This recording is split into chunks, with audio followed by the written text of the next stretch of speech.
A good story is like a complex mechanism, where every part of it is necessary and nothing is missing.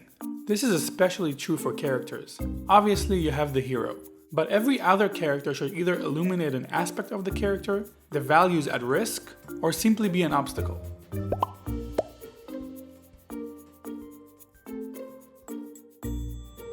The Incredibles all have superpowers, but each of them have a completely different opinion about superpowers.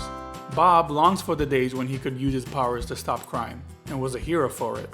Helen wants everyone to forget about their powers so they can have a stable, normal life. Violet is barely aware of the extent of her powers, and has trouble controlling them, as an expression of her own personal insecurities.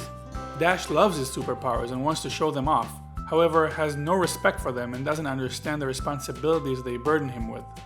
These different point of views lead to endless argument throughout the film, bringing family drama into an action movie, and infusing typical family issues and sibling rivalries with force fields and super speed.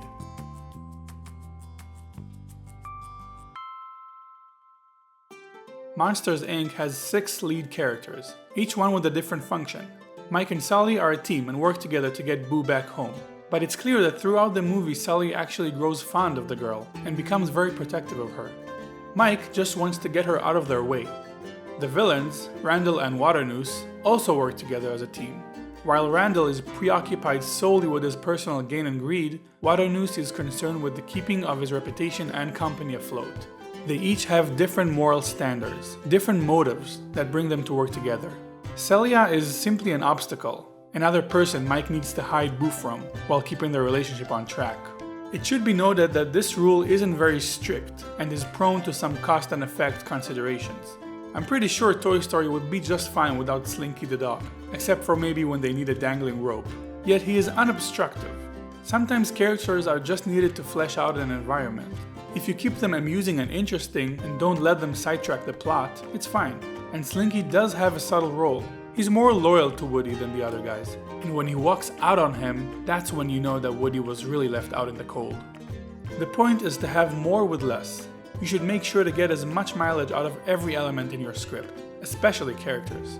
Ideally, each one would have a specific function and point of view that is crucial to the story.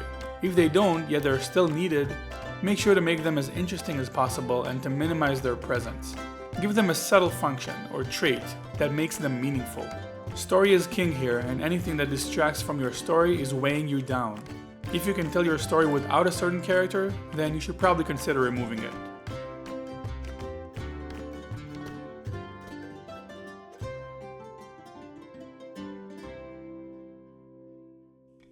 Alright guys, thanks for watching. In the next episode of Pixar Storytelling Rules, we're going to talk about developing an idea. Don't forget to subscribe and visit our website at bloopanimation.com.